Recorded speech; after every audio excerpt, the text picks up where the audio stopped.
사무엘상을 한마디로 말한다면 하나님께서 순종하는 나라 만드는 이야기로 볼 수 있습니다. 하나님께 순종하는 나라 만드는 이야기. 이건 결국 어떤 영웅담이 아니라는 말씀이죠. 그보다는 그들의 모습을 통해서 하나님께서 한 사람을 세우셔서 이스라엘 다스리시는 것을 엿볼 수가 있는 겁니다. 어느 그 시골 공장에 청소부로 일하는 남자가 있었습니다. 음료와 그 과자를 만드는 그런 대기업인데요. 이 공장은 지방에 있는 하청 공장 중 하나였습니다. 근데 경기가 안 좋아서 이제 같은 지방에 두 개가 공장이 있으면 하나를 정리를 하려고 했는데 마침 그 남자가 근무하는 공장이 바로 정리의 대상이었습니다. 이걸 벗어나기 위해서는 생산성을 더 높여야 되는 거죠. 근데 옆 공장에 비해서 시설도 또 노후되고 그래서 이 생산성도 떨어지고 살아남기가 어렵게 된 겁니다. 이 남자는 지금 사실은 다른 곳으로 들어갈 수 있는 그런 상황도 아니었어요. 왜 그러냐면 이 고등학교 졸업장도 없어서 간신히 이 회사, 이 공장에 청소부로 들어갔기 때문입니다. 그런데 지금 이 공장을 문을 닫게 되면 이분이 지금 청소부로 일하는 것도 굉장히 즐겁게 일도 하였고 또 가족의 생계를 잇는 곳인데 결국 이 남자는 너무나 소중한 이 직장을 잃게 되는 거죠. 그러니까 어디에 갈 데도 없으니까 너무나 소중한 것을 잃게 되는 겁니다. 그래서 이 남자는 어떻게 해서든지 이 공장이 존속되기를 바라고 있었죠. 이제 하루는 남자가 이제 쉬는 날이었는데 그때 가족과 함께 공원에 놀러 갔습니다. 근데 이 옆에 이제 막내 아들이 있었는데 이 막내 아들이 옥수수를 먹는데 거기에 그 아주 매운 옥수수였나 봐요. 근데 이 막내 아들이 그 옥수수를 먹으면서 막 우는 겁니다. 너무 매워. 그러니까 이제 아빠가 그러는 거죠. 야, 먹지 마. 매운데 왜 먹어? 그래서 딱 뺏으려니까 이 아들이 그러는 거예요. 매운데도 맛있단 말이야. 그러고 보니까 이 자기 민족인 이 멕시코 사람들은 매운 걸 너무나 좋아하는 거예요. 남자가 이걸 깨닫게 된 거죠. 그때 이 남자가 자기 공장에서 나오는 그 과자에 매운맛을 첨가하면 어떨까 하는 그런 생각이 든 겁니다. 그래서 아내한테 사실을 말하고 아내와 함께 그럴듯한 소스를 만들어 본 겁니다. 오늘도 소스 얘기가 나오네요. 이 막내에게 먹여보고 막내가 맛있다고 하자 이제 자신감을 얻어서 우여곡절 끝에 그 대기업 그 본사 회장님한테 이 제품을 보냈습니다. 지방에 있는 하청 공장, 그것도 청소부가 보낸 그런 시제품이지만 회장은 먹어보고 맛이 나쁘지 않자 이제 시제품을 만들어 보고 또 홍보이사에게는 이 제품 한번 좀 홍보해봐라 이렇게 주문을 내렸습니다. 그러고 한 달이 지났는데 판매가 안 되는 거예요. 소비자의 반응은 싸늘했습니다. 이유는 홍보이사가 그 제품을 출시한 사람이 지방 하청 공장에서 그것도 청소부로 일하는 사람, 그 사람이 만든 제품이라는 것을 알았기 때문에 홍보이사는 홍보를 하지 않은 겁니다. 홍보이사는 강자에게는 약하고 약자에게는 강한 사람이었죠. 이제 첫 번째 단락입니다. 주보 안쪽을 보십시오. 강자에게 약하고 약자에게 강한 것들이 있다. 우리가 41절을 같이 읽겠습니다. 블레셋 사람이 방패든 사람을 앞세우고 다윗에게로 점점 가까이 나아가니라. 지금 41절만 읽어서는 이 블레셋 사람이 얼마나 강력한 자인지 알 수 없어요. 근데 오늘 본문보다는 조금 더 앞에 있는 17장 4절, 7절까지 말씀을 보시면 이 자가 얼마나 강력한 자인지 알 수 있거든요. 그래서 4절부터 7절까지 우리가 한 절씩 읽겠습니다. 블레셋 사람들이 진영에서 싸움을 돕는 자가 왔는데 그의 이름은 골리앗이요 가드 사람이라. 그의 키는 6규빗 한 뼘이요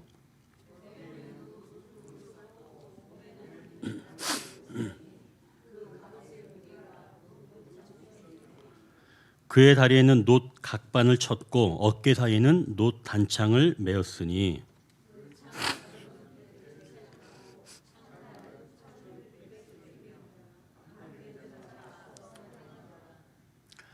여기서 지금 보니까 키가 6규빗 한 뼘이라고 하면 대략 2m 한 80 정도가 되는 키입니다. 2m 80, 1m 80이 아니라요. 2m 80. 그리고 온몸에는 지금 갑옷을 둘렀는데 따져보면은 그게 약 57kg입니다. 2m 80 정도의 키에 57kg 정도 갑옷을 입은 사람, 그 사람이 든 창 날의 무게만 7kg입니다.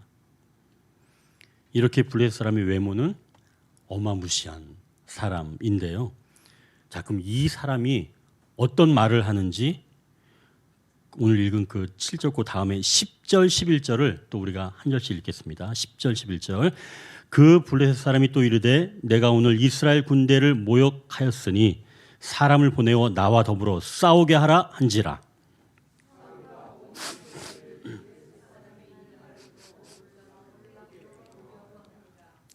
이 사람의 말이 지금 얼마나 거친지 말을 듣고 이스라엘 사람들이 다 놀라서 지금 크게 두려웠다고 말씀하는 겁니다. 무시무시한 사람이 거친 말을 하면서 지금 고래고래 소리를 지르는 거예요. 여러분 얼마나 겁나겠어요. 그러지 않아요? 어느 방송에서 교차로에서 파란색 신호가 딱 들어왔는데도 앞차가 출발하지 않을 때 과연 뒷차는 몇 초까지 참을 수 있나 실험을 했는데요. 앞에 차가 고급차일수록 뒤에 차는 오래 참는다는 그런 결과가 나왔습니다. 너무 언짢죠? 그런데 그보다 더 오래 참는 차가 있어요. 앞에 운전자가 창문을 살짝 내려놓고 그리고 문신한 팔을 내려놓고 있으면 뒷차는 아무리 파란색 신호라도 경적을 울리지 않는다는 겁니다. 괜히 경적을 울렸다가는 몸에 그린 그 문신한 사람이 문을 열고 나와서 내 차에게 다가오면 안 되잖아요. 그러니까 경적을 울리지 않는 겁니다. 그러니까 뒤에 있는 차는 겸손하게 기다리는 거죠. 그분이 가실 때까지 겸손하게 마음은 눌려 있지만 경적을 울리지 않고 기다리는 겁니다. 그분이 가실 때까지.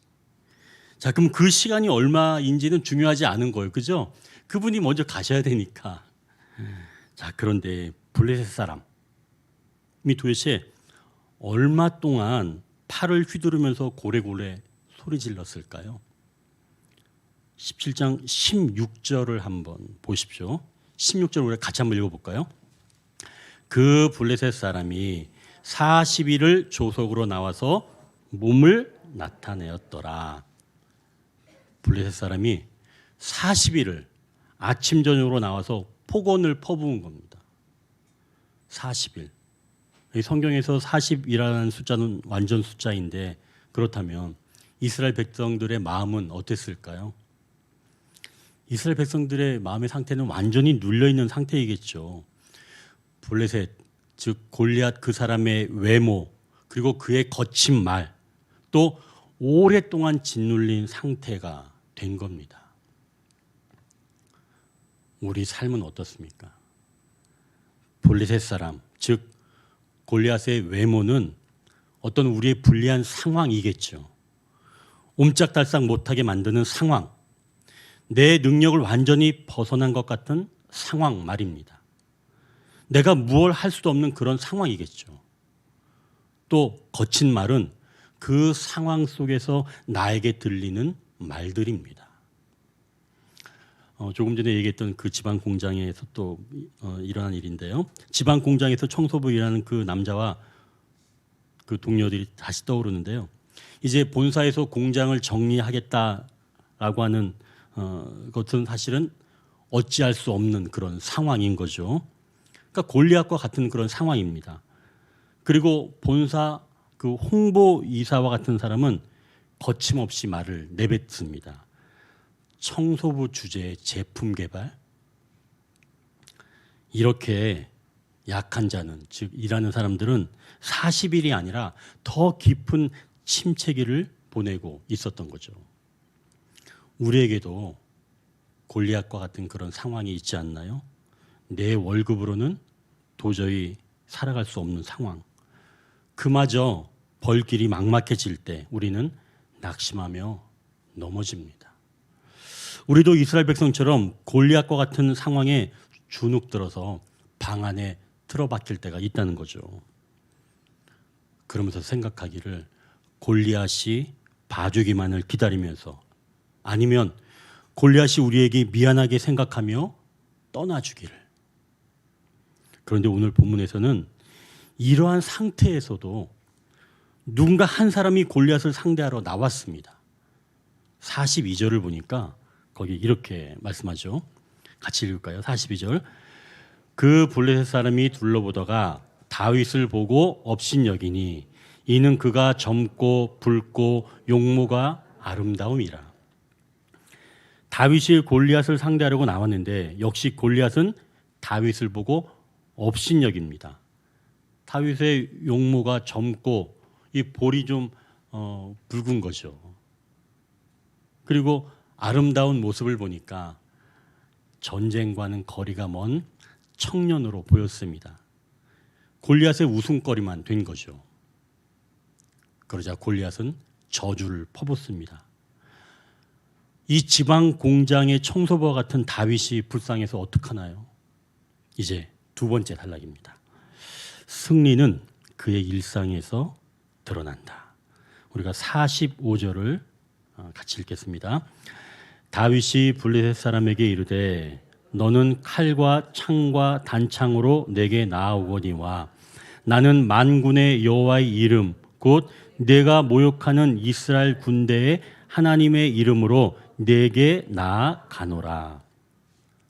지금 다윗이 아직 어려서 이런 걸까요?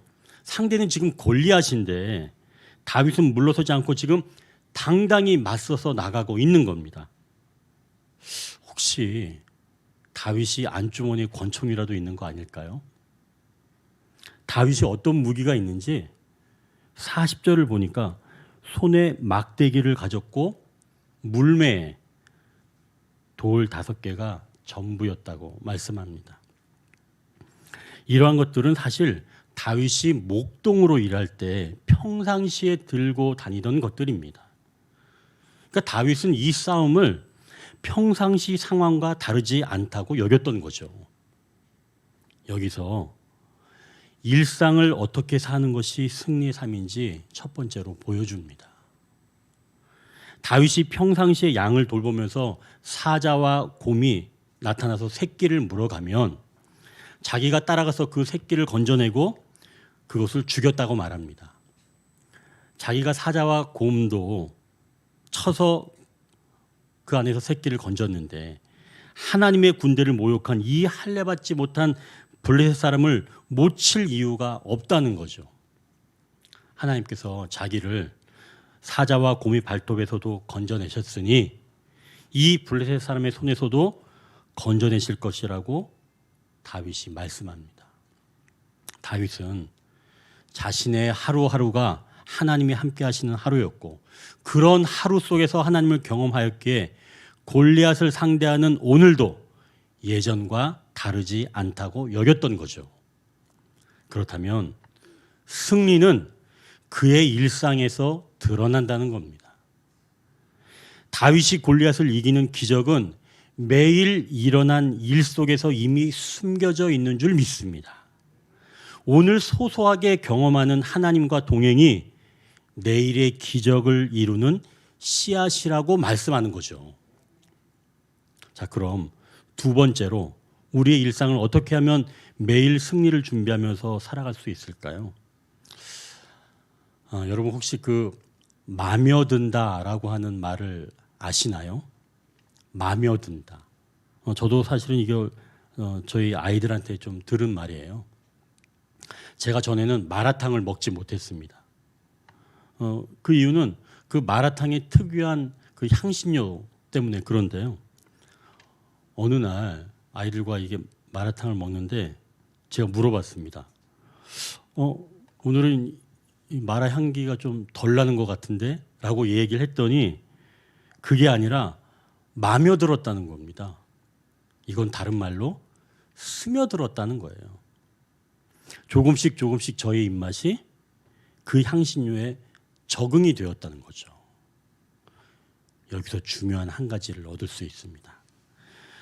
블레셋의 골리앗은 악한 것의 우두머리를 상징합니다. 우리 성도를 주눅들게 만들고 결국엔 죽게 만드는 악한 것의 상징이 곧 골리앗이에요. 여러분, 골리앗이 지금 며칠 동안 무서운 모습으로 폭언을 퍼부었나요? 아까 보니까 40일이었죠. 이게 마며든 겁니다. 스며든 거죠. 악한 것들은 한 번의 강력한 공격을 펼치기보다는 지공, 즉 시간을 끌어 느리게 공격합니다. 스며들게 말이죠. 이렇게 지공을 펼치면 어떤 좋음이 있냐면 대응하지 않는 겁니다. 악한 것이 나를 공격하고 있는지 아닌지 잘 모르는 거죠. 내가 하루 교회 안 나간다고 해서 악한 것들은 바로 잡아먹을 듯 달려들지 않습니다. 오히려 아무런 일이 일어나지 않게 합니다. 근데 사실 반대쪽에서 성령님은 우리의 양심을 깨우쳐서 처음에는 불편하게 하시지만 악한 것들은 아무런 공격을 하지 않고 그래서 시간이 지나면 아무렇지도 않다는 느낌이 들게 되는 거죠. 그게 곧 스며드는 겁니다. 악한 것들의 공격은 그래서 처음에는 나타나지 않아요. 자신의 정체가 밝혀지는 것을 굉장히 싫어합니다. 이렇게 초기에 두 가지 특징이 있다는 거죠. 느린 공격, 그리고 정체가 밝혀지는 것을 싫어하는 속성. 여러분, 악한 것들은 오늘 기도하지 않았다고 뭐가 달라지지 않고 한 번 예배에 빠졌다고 해서 영적인 침해가 오지 않았다고 여기게 만드는 거예요.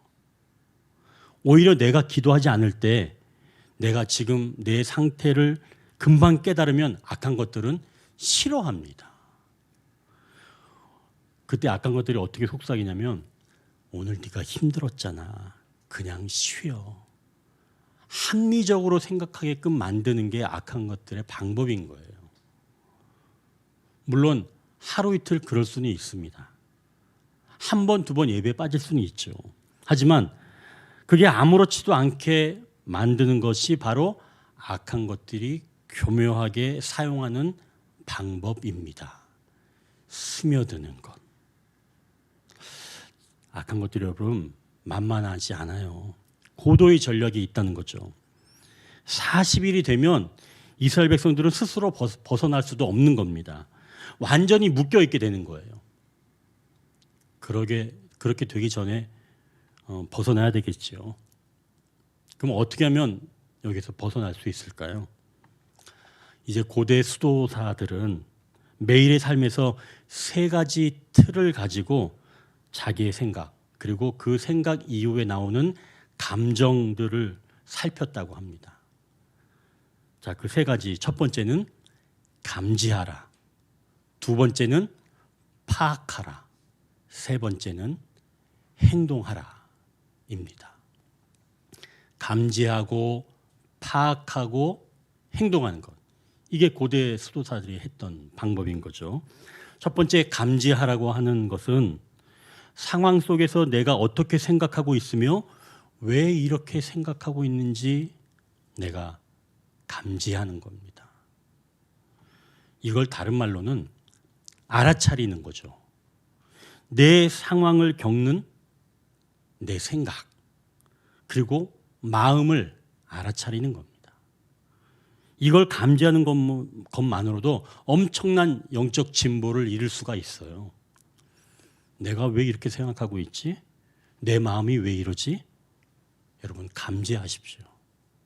자, 이제 두 번째로 파악하는 것인데요. 이것은 생각 이후에 나오는 그 감정을 보는 겁니다. 그러니까 생각 이후에는 감정이 일어나게 되어 있거든요.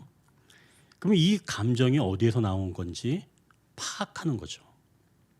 내 마음에서 일어난 건지, 아니면 악한 것들이 주는 마음인지, 아니면 내 선한 양심에서 나온 것인지 파악하는 거죠.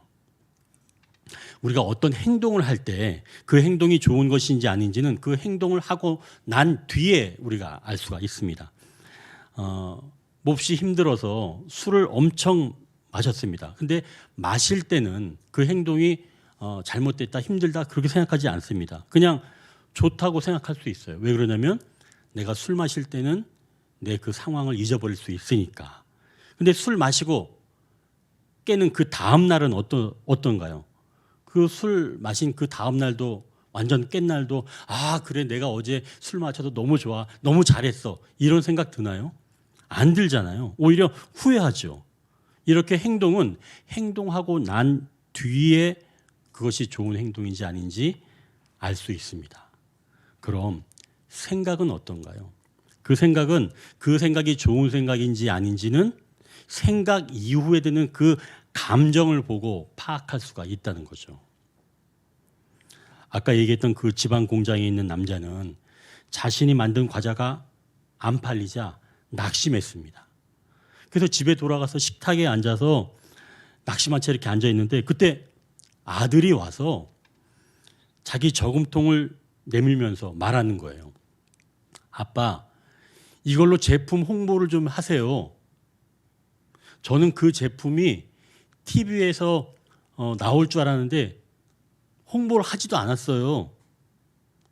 그러면서 그 저금통에서 모은 그 동전으로 아빠가 만든 그 과자를 홍보하라는 겁니다. 남자는 그때 생각하는 거죠. 그래, 남은 시제품을 사람들에게 그냥 나눠주자고 공장장에게 제안을 해봐야겠구나, 이런 생각을 했는데 마음이 뛰기 시작한 겁니다.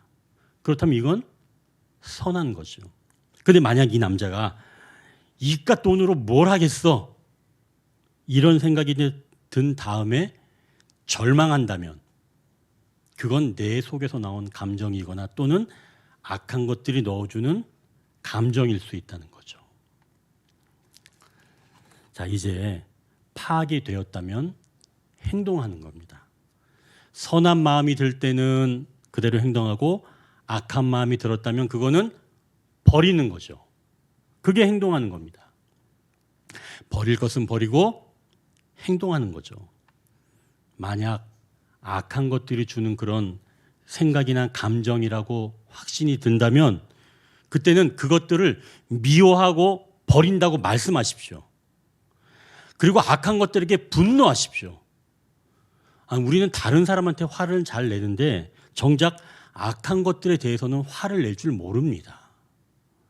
그러니 악한 것들이 주는 생각이나 감정이 있다면 미워하고 물리쳐야 합니다.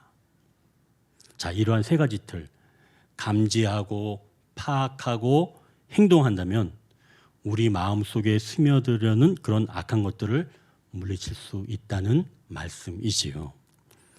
자, 이렇게 우리 생각을 통해 들어오는 악한 것들을 대비하면서 오늘 살아갈 때 우리는 이미 승리하였고, 또한 결정적일 때도 승리할 수 있다는 말씀입니다. 우리 일상에서 승리가 드러나려면 우리가 지금 두 가지를 나누었죠. 먼저는 오늘 하루를 하나님을 신뢰하면서 살아가는 것이며, 두 번째는 매일의 삶에서 내 생각과 감정을 감지하고 파악하고 행동하는 것으로 악한 것들을 물리치는 겁니다. 이제 세 번째 단락입니다. 한 사람의 승리가 모두의 승리라고 말씀한다. 이제 50절을 우리가 같이 읽겠습니다. 다윗이 이같이 물매와 돌로 블레셋 사람을 이기고 그를 쳐 죽였으나 자기 손에는 칼이 없었더라. 다윗이 골리앗을 죽였을 때 자기 손에 지금 칼이 없었다는 겁니다. 이건 뭘 얘기하는 걸까요? 47절 한번 보십시오. 다윗의 입에서 나온 말인데요. 이건 같이 한번 읽겠습니다. 47절. 또 여호와의 구원하심이 칼과 창에 있지 아니함을 이 무리에게 알게 하리라. 전쟁은 여호와께 속한 것인즉 그가 너희를 우리 손에 넘기시리라. 아멘. 하나님이 구원하실 때는 칼과 창에 있지 않다는 겁니다. 즉 인간의 무엇이 아니라 하나님의 이끄심이 있어야 한다는 것이죠. 내 어려운 상황에서 마음이 참된 평강을 얻으며 천국 같은 그런 삶을 사는 것은 인간이 가진 무엇으로 되는 게 아니라는 말씀입니다. 여러분 이제 51절, 52절을 우리가 같이 한번 읽겠습니다. 51절, 52절. 다윗이 달려가서 블레셋 사람을 밟고 그의 칼을 그 칼집에서 빼내어 그 칼로 그를 죽이고 그의 머리를 베니 블레셋 사람들이 자기 용사의 죽음을 보고 도망하는지라. 이스라엘과 유다 사람들이 일어나서 소리 지르며 블레셋 사람들을 쫓아 가이와 에그론 성문까지 이르렀고 블레셋 사람들의 부상자들은 사라임 가는 길에서부터 가드와 에그론까지 엎드러졌더라. 얼마나 멋진 장면이에요. 다윗이 골리앗의 머리를 베었더니 블레셋 사람들이 도망치게 되었고 이스라엘 백성들이 일어나서 소리 지르며 블레셋 사람을 쫓아가면서 무찌르는 그런 장면입니다. 다윗이 이겼더니 모두 이긴 거죠. 한 사람의 승리는 모두의 승리입니다. 수영 국가대표가 세계 대회에 나가서 그 사람이 금메달을 따면 그 사람이 금메달을 딴 게 아니라 그것은 우리 국민 모두가 금메달을 딴 것과 매한가지입니다. 그것은 곧 그 수영 선수가 국가를 대표해서 나갔기 때문에 그의 우승이 곧 우리의 우승인 거죠. 다시 이제 공장 이야기를 한번 좀 해보겠습니다.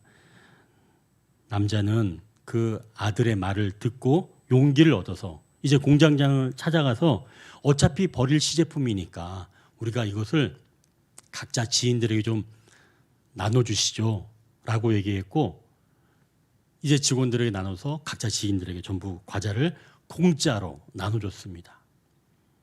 근데 사람들은 그 먹어보더니 너무 매웠는데 계속 먹고 싶어서 결국 과자를 찾게 되었어요.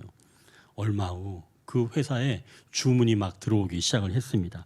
나중에 홍보이사가 시제품 홍보를 하지 않았다는 사실로 인해서 그는 회사를 그만두게 되었고 대신 지방 공장에서 청소부로 일하던 그가 홍보 이사, 마케팅 이사로 승진하게 되었습니다. 그 일로 공장에 있던 모든 사람은 다시 공장에서 즐겁게 근무할 수 있게 된 것이죠. 한 사람의 승리가 모두의 승리가 된 것이죠. 이 이야기는 미국의 그 유명한 과자 치토스 매운맛으로 유명해진 멕시코 사람 리처드의 이야기입니다. 이게 실화더라고요. 다윗의 승리로 이스라엘 백성이 블레셋 진영을 노략한 것처럼 한 사람의 승리는 모두의 승리라고 말씀합니다. 우리 주님이 이루신 것들도 주님 안에 있는 자들이 이루신 것과 매한 가지라는 거죠. 그래서 한 사람이 순종하지 아니함으로 많은 사람이 죄인 된 것 같이 한 사람이 순종하심으로 많은 사람이 의인 되리라 라고 말씀하십니다. 우리 예수님은 십자가에서 우리를 위하여 죽으셨고 다시 살아나셨습니다. 그분의 죽으심과 다시 살아나심이 우리 모두에게 있다는 거죠. 이게 사실입니다. 이제 54절을 한번 보십시오. 54절 같이 읽겠습니다. 다윗은 그 블레셋 사람의 머리를 예루살렘으로 가져가고 갑주는 자기 장막에 두니라.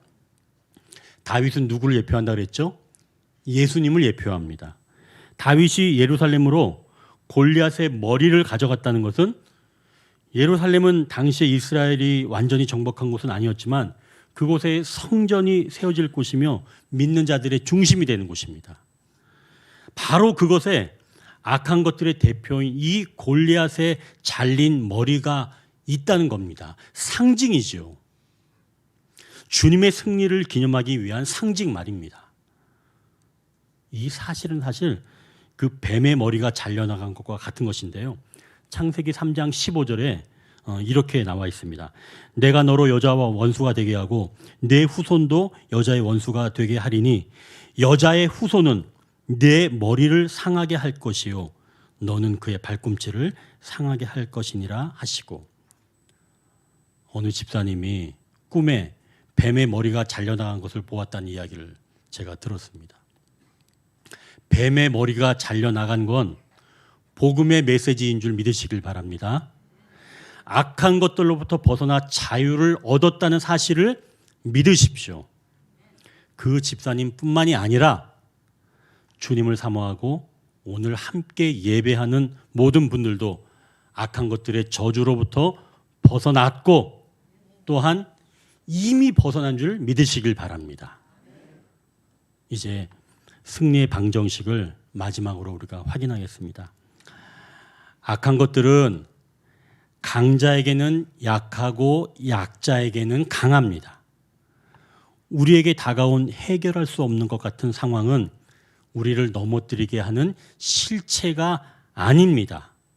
우리를 무너지게 하는 것은 마음이 무너지는 것입니다. 주님께서 악한 것의 머리를 이미 베셨으니 악한 것들이 내 마음을 무너뜨리려고 할 때 그걸 감지하고 파악하여 미워하시고 거절하시고 반대하십시오. 매일의 삶이 결국은 승리를 드러냅니다. 그러나 매일 승리하지 못하더라도 예수님이 이미 승리하셨기에 우리도 승리하였다고 여기십시오. 한 사람의 승리가 모두의 승리라고 말씀합니다. 오늘은 저희가 즐겨 듣는 나태주님의 그 시로 마치겠습니다. 제목은 오늘입니다. 오늘은 어떤 날? 내 생에 내가 앞으로 살아야 할 모든 날 가운데서도 첫날이자 새날.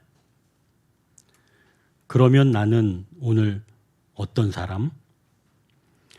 그 새날과 첫날을 살아야 할 새 사람이고 첫 사람. 그것은 내일도 모레도 그렇지. 어떠니 그렇게 생각해 보니 진절이 처지지 않니? 날마다 맞이하는 날이 소중하고 너 자신이 더욱 소중하지 않니? 너무나 소중한 우리 성도 여러분, 승리의 방정식, 이미 승리하신 주님으로 인하여 우리도 승리하였다는 사실을 믿으시고 악을 미워하시고 거절하시고 반대하십시오. 우리에겐 날마다 승리의 날입니다. 기도하겠습니다.